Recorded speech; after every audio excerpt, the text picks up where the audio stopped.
চলমান এইচএসসির স্থগিত হওয়া পরীক্ষাগুলোর পরবর্তী সময়সূচি প্রকাশ করা হয়েছে।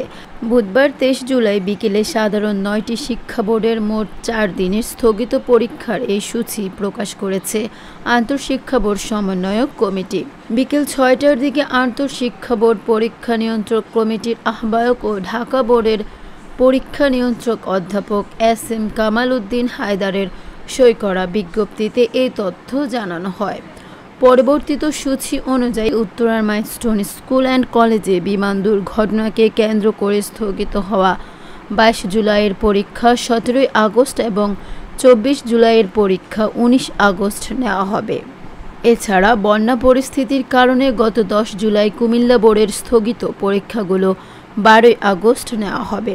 অন্যদিকে গোপালগঞ্জে সংঘর্ষের ঘটনায় গত ১৭ জুলাই শুধু গোপালগঞ্জ জেলায় স্থগিত হওয়া পরীক্ষা নেওয়া হবে ১৪ আগস্ট। এদিকে লিখিত পরীক্ষার তারিখ পিছিয়ে যাওয়ায় ব্যবহারিক পরীক্ষাও পেছানো হয়েছে।